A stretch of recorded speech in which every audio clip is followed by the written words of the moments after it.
திருப்பூர் மாவட்டத்துல ஒரு பாட்டி சாகும் தருவாயில இருக்காங்க. அவங்க சாகிறதுக்கு முன்னாடி அவங்க பசங்களை எல்லாம் கூப்பிட்டு அவங்க மனசுல இருந்த ஒரு கவலையை சொல்றாங்க. என்ன கவலை அப்படின்னா, அவங்க பேத்தி அவங்க படிச்சிட்டு இருந்த காலகட்டத்திலேயே ஒரு பையனை காதலிச்சு ஓடி போயிட்டாங்க. அந்த பையன் அந்த பொண்ணை விட்டு ஓடி போனதும் வீட்டுக்கு திருப்பி கூட்டு வந்து பொண்ணை வச்சிருக்கிறாங்க. அந்த பேத்தியோட கவலை தான் இந்த பாட்டிக்கு மனசு ஃபுல்லா. சாகிறதுக்கு முன்னாடி இந்த பேத்தியோட வாழ்க்கை எப்படியே போயிருமே, வேற மாப்பிள்ளை பார்த்து கல்யாணம் பண்ணி கொடுத்தா கூட அவன் சரியா வச்சுக்க மாட்டான். அதனால எப்படியாவது தன்னுடைய இன்னொரு பேரனுக்கு இந்த பேத்தியை கல்யாணம் பண்ணி வச்சிருங்க, சொந்தத்துக்குள்ள கல்யாணம் பண்ணோம்னா ஒரு பிரச்சனையும் வராது அப்படின்னு சொல்லிட்டு அவங்க ஒரு சத்தியம் போன்ற ஒரு விஷயத்த பண்ணிட்டு இறந்து போயிடுறாங்க. அவங்க சொன்ன வார்த்தைக்காக இந்த பேத்திக்கும் அந்த பேரனுக்கும் கல்யாணம் பண்ணி வைக்கிறாங்க. ஒருவேளை இந்த சத்தியம் மட்டும் அவங்க வாங்காம இருந்தா இன்னைக்கு நம்ம இந்த கிரைம் கேஸை இங்க அவேர்னஸ் வீடியோவை சொல்ல வேண்டிய அவசியம் வந்திருக்காது. சரி, அவங்க கல்யாணம் பண்ணி வச்சாங்கல்ல, அது என்ன ஆச்சு, அவங்க வாழ்க்கைக்குள்ள என்ன பிரச்சனை, யாருனால பிரச்சனை, எப்படி ஒரு குற்ற வழக்கு அது பதியப்பட்டது அப்படிங்கிற பத்தி ஊட்டியையே கிடுகிடுக்க வச்ச ஒரு கிரைம் கேஸ். சரி, நேரடியாக அந்த கிரைம் கேஸ்குள்ள போகலாம்.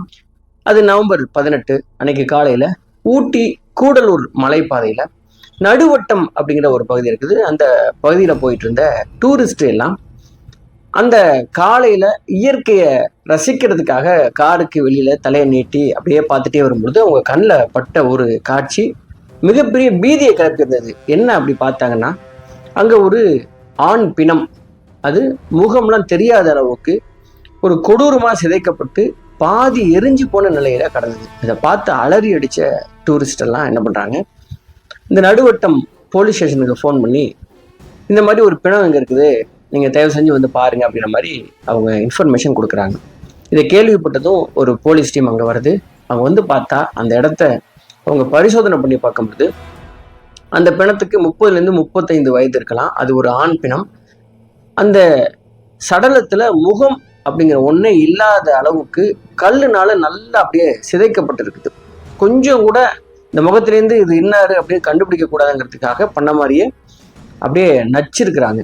அது மட்டும் இல்லாமல் ஒரு ரொம்ப கொடூரமாக உடலில் கூட எந்த போதியும் கிடைச்சிடக்கூடாது அப்படிங்கிறதுக்காக பெட்ரோல் ஊற்றி எரிச்சிருக்காங்க அப்படிங்கிற தகவலும் போலீஸுக்கு தெரிய வருது. அது மட்டும் இல்லாமல் இந்த சடலத்துக்கு பக்கத்திலேயே ஒரு அருவாளும் கிடக்குது.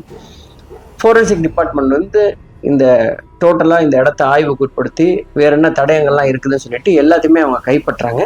இந்த பாடியை அங்கே இருக்கிற அரசு மருத்துவமனைக்கு போஸ்ட்மார்ட்டம் பண்ணுறதுக்காக அனுப்பி வைக்கிறாங்க. போஸ்ட்மார்ட்டம் பண்ணதில் அங்கேருந்து என்ன ரிப்போர்ட் வருதுன்னா, அதாவது ரொம்ப கொடூரமாக கல்லெடுத்து தலைப்பகுதியை சிதைச்சிருக்காங்க, டோட்டலாக நொறுங்கி போயிடுச்சு. அது மட்டும் இல்லாமல் இவர் இறந்து போனதுக்கு அப்புறம் பெட்ரோல் ஊற்றி எரிச்சிருக்காங்க அப்படிங்கிற 2 தகவல் வருது. வேற எந்த விஷயங்களும் போஸ்ட்மார்ட்டம் ரிப்போர்ட்ல இல்லை.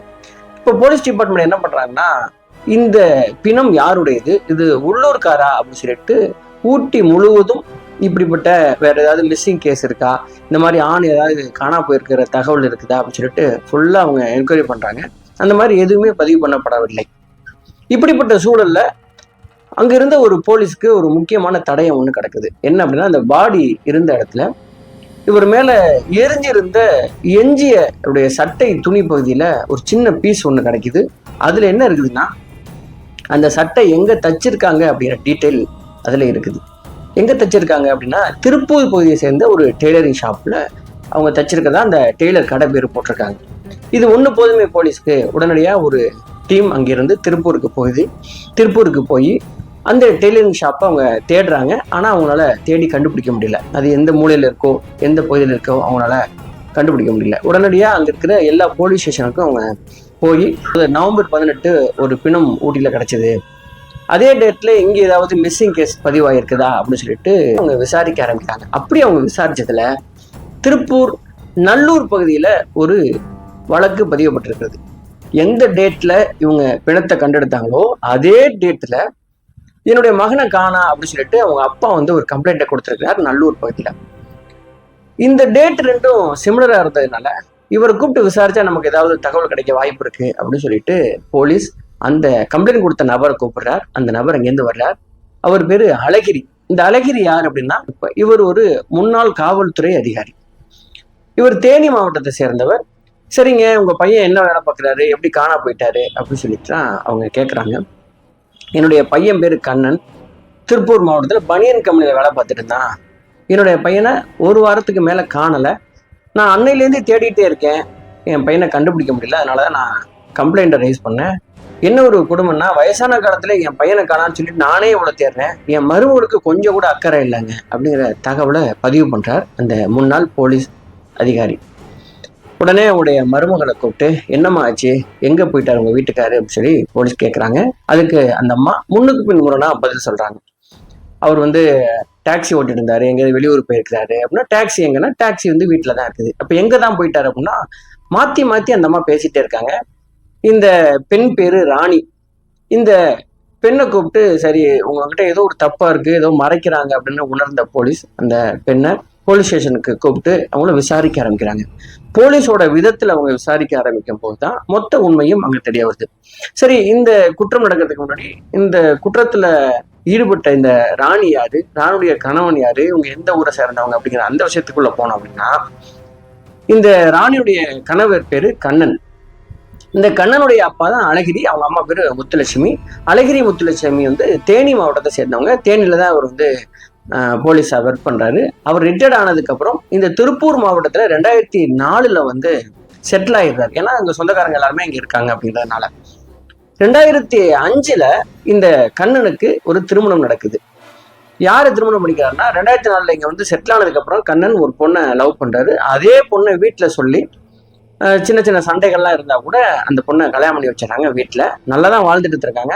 6 மாசம் கழிச்சு குடும்ப பிரச்சனையில அந்த பெண் சூசைட் பண்ணி இறந்து போயிடுறாங்க.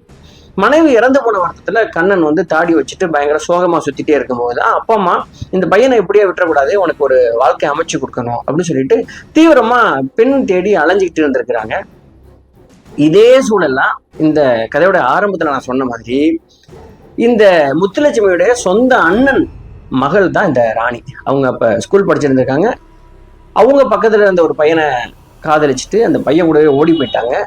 சில நாட்கள் அந்த பையன் இந்த பொண்ணை விட்டு ஓடி போனதும் பொண்ணை திருப்பி வீட்டுக்கு அழைச்சு கொண்டாந்து வச்சுட்டு, இப்படி அறியாத வயசுல பொண்ணை வீட்டை விட்டு ஓடி போயிட்டாலே, இவளுக்கு மறுபடியும் மாப்பிள்ளை பத்தி கல்யாணம் பண்ணிக்கிறதா இருந்தா யாரு இவளை கல்யாணம் பண்ணிக்குவாங்க அப்படிங்கிற மிகப்பெரிய கொஸ்டின்ல இருந்தப்பதான் அந்த வீட்டுல இருந்த பாட்டி அவங்க என்ன சொல்லியிருக்காங்கன்னா, இந்த ஏன் மாப்பிள்ளையை வெளியில போய் தேடணும், கண்ணனுக்கும் ஒய்ஃப் இறந்து போயிட்டாங்க, இந்த பேத்தியை வெளியில கல்யாணம் பண்ணி கொடுத்தா அவ சரியா வாழ்றதுக்கு வாய்ப்பு இல்லை, புருஷங்காரன் சரியா வச்சுக்குவானா அப்படிங்கிறதும் தெரியல, அதனால சொந்த விட்டு போயிட வேண்டாம், என்னுடைய பேரனுக்கே கல்யாணம் பண்ணி வச்சிருங்க அப்படின்னு அவங்க சாகும் தருவாயில பெரியவங்கள்டலாம், அதாவது தன்னுடைய பையன் பொண்ணு இவங்கள்டலாம் சொல்லிட்டு அவங்க இறந்து போயிடுறாங்க. பாட்டி சொன்னதுனால இந்த ராணியை பிடிச்சி கண்ணனுக்கு கல்யாணம் பண்ணி வைக்கிறாங்க. கல்யாணத்தோட ஆரம்பத்துல ரொம்ப நல்லாவே வாழ்ந்துருக்கிறாங்க. ஒரு 8 வருஷம் அப்படியே கடந்து போகுது. இந்த 8 வருஷத்துல இவங்களுக்கு குழந்தை பாக்கியம் இல்லை. குழந்தை இல்லைங்கிறத எந்த பேச்சு வரும்போதெல்லாம் புருஷ பொண்டாட்டிக்குள்ள பயங்கரமான சண்டைகள் வந்துட்டு இருக்குது. இந்த கண்ணன் அங்க இருக்கிற பனியன் கம்பெனியில வேலை பார்த்துட்டு இருக்காரு. இந்த பனியன் கம்பெனியில வேலை பார்த்துட்டு இருக்கும்பொழுது ரொம்ப நல்லாவே சம்பாதிச்சிருக்கு, நல்லா போயிட்டு இருக்குது. காலப்போக்கில் இந்த குழந்தை இல்லைங்கிற சண்டை வளர ஆரம்பிச்ச உடனே கண்ணன் இப்ப கொஞ்சமா மதுவுக்கு அடிமையாக ஆரம்பிச்சிருக்கிறாரு. இவர் எப்பெல்லாம் சரக்கு போட்டு வர்றாரோ அப்பெல்லாம் வீட்டுல அவருடைய மனைவி ராணிக்கிட்ட பயங்கரமா சண்டை போடுவாராம். இந்த மாதிரி அவங்க போயிட்டு இருக்குது. இவர் மதுவுக்கு அடிமையானதுல இருந்து வீட்டுக்கு வர்ற அந்த சம்பாத்தியம் குறைஞ்சு போன உடனே வீட்டுல பணப்பற்றாக்குறை அதிகமாகி வறுமை இருக்குது. உடனே இந்த ராணி என்ன நினைக்கிறாங்கன்னா, தானும் வேலைக்கு போனா குடும்பத்தோட பிரச்சனையை கொஞ்சம் சமாளிக்கலாம் அப்படின்னு சொல்லிட்டு அவங்க பக்கத்துல இருக்கிற ஒரு பனியன் கம்பெனிக்கு வேலைக்கு போக ஆரம்பிக்கிறாங்க. அங்கதான் பிரச்சனை ஆரம்பிக்குது. தான் வேலை பார்த்த அந்த பனியன் கம்பெனில மேனேஜரா வேலை பார்த்தவர் சரவணன். இவர் ஈரோடு சேர்ந்தவர். சரவணன் பார்க்கறதுக்கு ரொம்ப அழகா இருக்கிற இந்த ராணி கிட்ட கொஞ்சம் கொஞ்சமா பேச ஆரம்பிச்சிருக்கிறான். ஒரு ஆண் ஒரு பெண்ணுகிட்ட என்ன நோக்கத்தோட பேசுறான் அப்படிங்கிறது அந்த பெண்ணுனால ஈஸியா உணர முடியும். இந்த பெண் அதை தெரிஞ்சே அலோவ் பண்ணியிருக்காங்க. ஒரு கட்டத்துல இந்த நட்பு ரொம்ப இறுகி அடுத்த கட்டத்துக்கு போகும்போது தன்னுடைய சொந்த வீட்டுக்கே இந்த சரவணனை அடிக்கடி கூப்பிட ஆரம்பிச்சிட்டாங்க இந்த ராணி. ஒரு கட்டத்துல இந்த ராணியும் சரவணன் சேர்ந்து வெளியில சுத்துறது, பாலியல் உறவு வச்சுக்கிறது அப்படின்னு சொல்லிட்டு கள்ள தொடர்புக்குள்ள அவங்க ரொம்ப பிரிக்க முடியாத அளவுக்கு போயிருக்கிறாங்க. இப்ப வீட்டுக்கு அடிக்கடி வர ஆரம்பிச்ச சரவணன் அப்படி வீட்டுக்கு வரணும் அப்படின்னா இந்த ராணியுடைய கணவன் கண்ணன் கூட பேசி பழகணும் அப்படிங்கிறதுனால சரியான சந்தர்ப்பத்துக்காக காத்திருந்திருக்கார்.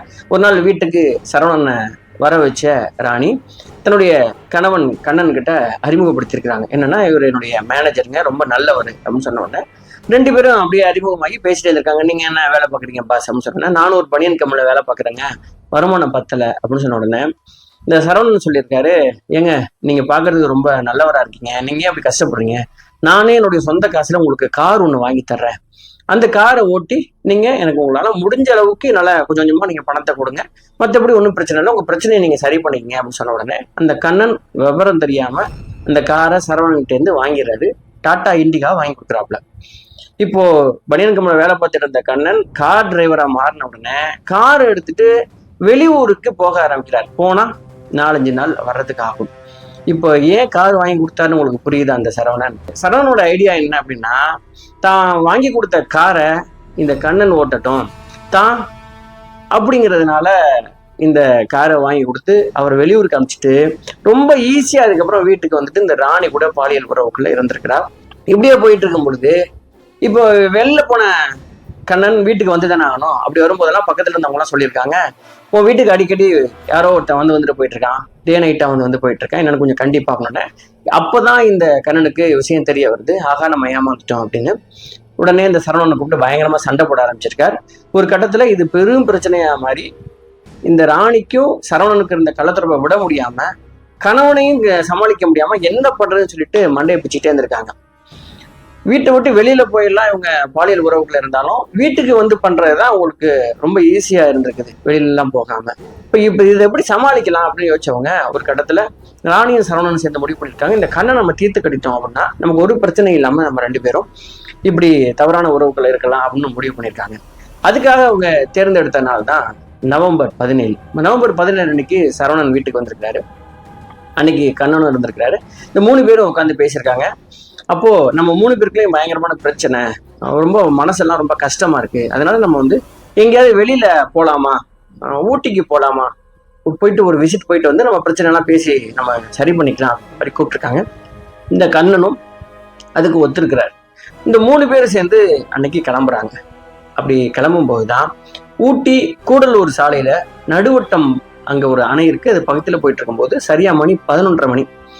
அந்த நேரத்துல கொஞ்சம் காரை நிப்பாட்டுங்க கண்ணன், எனக்கு யூரின் வருது அப்படின்னு சொல்லியிருக்கான் சரவணன். ஓகே அப்படின்னு காரை நிப்பாட்டிட்டு டிரைவர், அதாவது காரை ஓட்டிட்டு இருந்த கண்ணனும் இறங்கி யூரின் போறதுக்காக முன்னாடி போயிருக்கார்.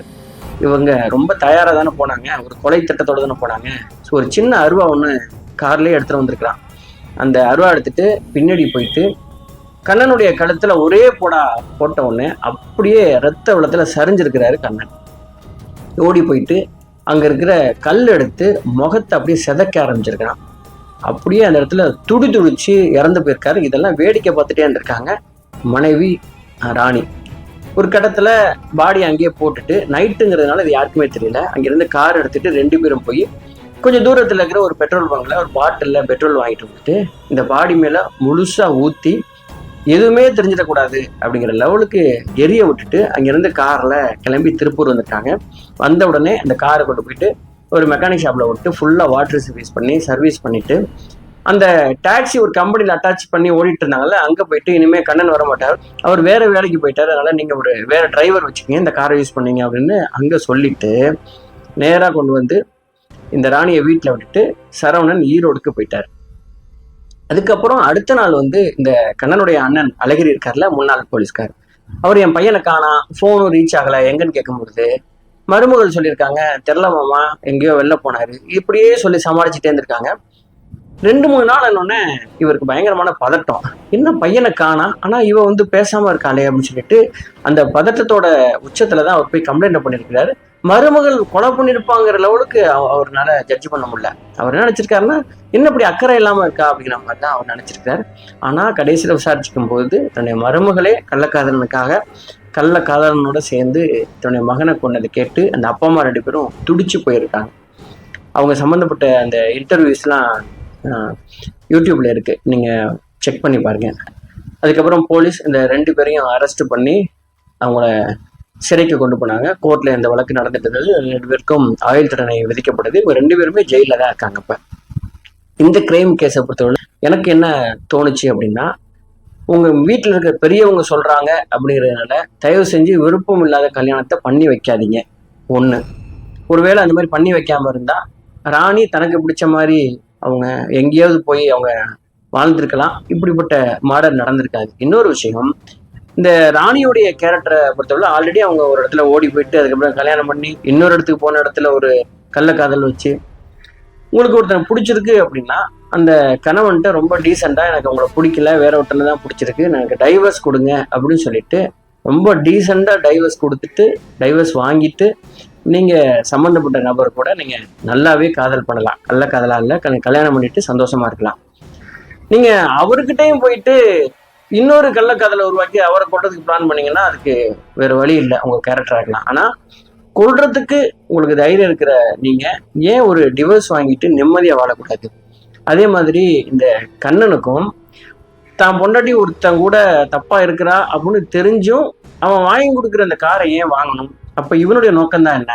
மனைவி அப்படி இருந்தா கூட பரவாயில்ல, நமக்கு பணம் வந்தா போதுன்னு நினைச்சாரா?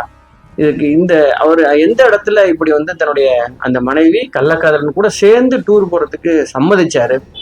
அதுவும் எனக்கு நல்லா புரிஞ்சிக்க முடியல. சரி, நம்மளே இந்த கிரைம் பத்தி நீங்க என்ன நினைக்கிறீங்க? இந்த மாதிரியான குற்ற சம்பவங்கள் நடக்காம இருக்கணும்னா என்ன பண்ணணும்? கடுமையான தண்டனைகள் என்னவா இருந்தா இதெல்லாம் குறையும் நீங்க நினைக்கிறீங்க அப்படிங்கிறத நீங்க கமெண்ட் பாக்ஸில் தெரியப்படுத்துங்க. மறக்காம இந்த சேனல் நீங்க சப்ஸ்கிரைப் பண்ணுங்க, கமெண்ட் பண்ணுங்க. நான் உங்கள் ஆர் எஸ் ராஜா. தொடர்ச்சியாக நாம இணைப்பிருப்போம். நன்றி, வணக்கம்.